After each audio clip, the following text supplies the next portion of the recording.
يعطيكم ألف عافية. وصفتنا لليوم إن شاء الله رح تكون من أطيب وألذ وصفات السينابون. اليوم رح نعمل مع بعض سينابون الكراميل والجوز بطريقة وعجينة جدا رائعة. وصفة مميزة، تابعوها من قناة أطيب الوصفات وتعالوا نشوف طريقة العمل. في البداية هون رح نحضر للعجينة. بالنسبة للعجينة هون رح نحتاج كاس من الحليب السائل، طبعا عنا لازم يكون دافي، نص كاس من اللبن الزبادي يكون عنا بدرجة حرارة المطبخ، معلقتين كبار من السكر، معلقة كبيرة من الخميرة، ورح نحتاج كمان هون حبة من البيض بالإضافة إلى معلقة صغيرة من الفانيلا. بما إنها عجينة حلويات بنقدر نحط الفانيلا. بخلطهم كثير منيح، بتركهم من 5 دقائق ل10 دقائق حتى تفور عنا الخميرة. زي ما بحكي لكم دائما لازم نتأكد عنا إنه الخميرة فارت قبل ما ننزل الطحين.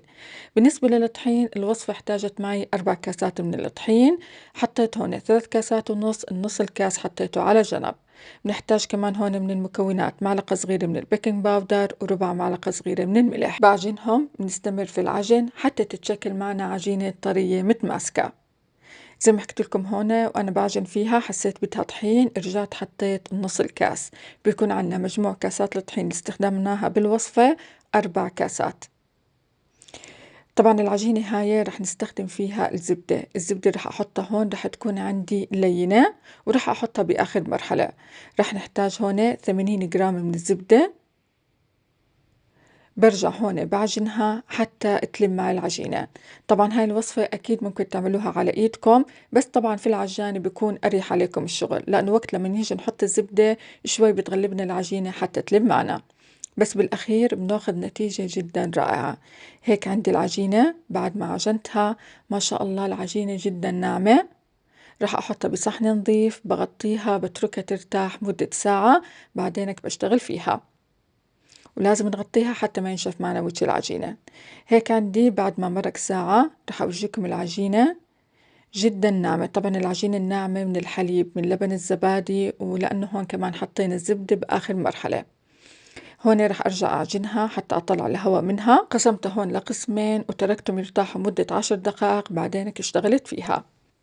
الخطوة اللي بعديه هون رح نحتاج 3/4 الكاسة من السكر البني الفاتح، ورح نحتاج كمان الزبدة. مقدار الزبدة اللي استخدمته هون هو 100 جرام. رح نحتاج كمان هون من المكونات 3 ملاعق كبار من العسل. في حال مش متوفر عندكم العسل ممكن تستغنوا عنه، بس هو بيعطي نكهة كثير طيبة. هل هون رح أحطهم على الغاز عندي رح يكون في البداية على العالي. أول ما يذوب عندي السكر والزبدة بوطي الغاز شوي، بستمر في التحريك حتى يغلوا عندي وأتأكد عندي هون إن السكر ذاب تماما. رح أحكي بالنسبة للسكر البني، في حال مش متوفر أكيد ممكن تستخدم السكر الأبيض، بس السكر البني بيعطي حلاوة أخف للسينابون. هلا هون بنزلهم بالصينية، بحاول هون أوزعهم على كل الصينية، وعلى طول هون رح أحط فوقيهم الجوز. بالنسبة للجوز أكيد ممكن تستخدموا أي نوع جوز متوفر عندكم، وحطوا كمية منيحة. هيك عندي الصينية جاهزة. هلا هون رح أخليها على جنب ورح أحضر هون لحشوة السينابون. رح نحتاج نص كاسة من السكر البني، ربع كاسة من السكر البودرة الأبيض، معلقة كبيرة من القرفة، ربع معلقة من جوزة الطيب. جوزة الطيب هون إضافة كثير مميزة، جربوها ورح تحبوها. هيك عندي العجينة بعد ما ريحتها مدة 10 دقائق رح أفردها. رح أستخدم هون رشة من الطحين بتساعدني. ولما تيجي تفردوها هون ما ترفعوها، حاولوا إنه تكون معكم العجينة وسط. دهنتها بالزبدة كمية منيحة، بس هون أنا بعدت على الأطراف. ورح أرجع هون أرش السكر، بوزعه كثير منيح، وبعديها هون رح أبلش ألف فيها. وإحنا هون عم نلف بالعجينة بنلفها شوي شوي، وإنتوا عم بتلفوا فيها حاولوا إنكم تشدوا على الأطراف. رح أحكي كمان هون بالنسبة للسكر، مش متوفر عندكم السكر البني ممكن تستخدموا السكر الأبيض. الفرق بين السكر الأبيض والبني هو بتكون حلاوة السينابون شوي أخف. هلا هون راح أقطعها. أنا هون قطعتها بالسكينة.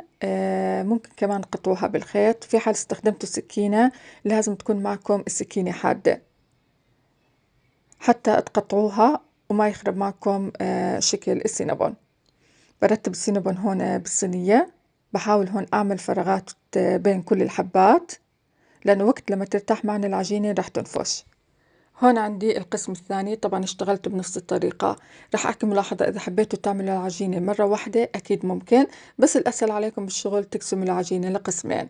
بغطيها هون، بتركها ترتاح حتى يتضاعف معي حجم حبات السينابون، وبعديها بدخلها الفرن. رح أحكي عن الفرن، رح يكون عنا على درجة حرارة 200. أغلب الخبز كان معي من تحت، الشواية هون شغلتها تقريبا مدة دقيقتين فقط، بس الخبز كان معي من تحت.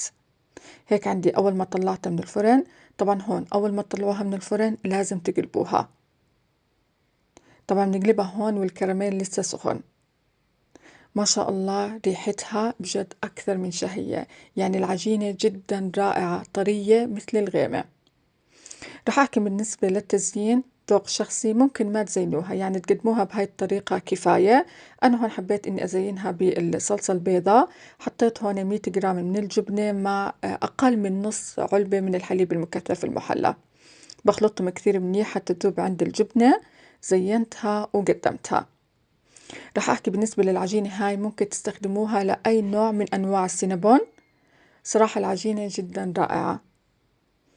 هون تركتها تقريبا مدة 10 دقائق، بعديها قدمتها.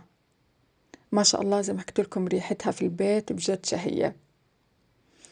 هاي الوصفة بعتبرها من أطيب وصفات السينابون اللي اشتغلتها. بتمنى كثير إنها تعجبكم، جربوها وادعوا لي فيها وأعطوني رأيكم فيها. وإذا عجبتكم الوصفة وعجبكم الفيديو ما تنسوا دعم القناة، الاشتراك فيها، تفعيل زر الجرس حتى يوصلكم جديد القناة. ويعطيكم ألف عافية وشكرا جزيلا لحسن المتابعة. معكم علا طشمان من قناة أطيب الوصفات يمي.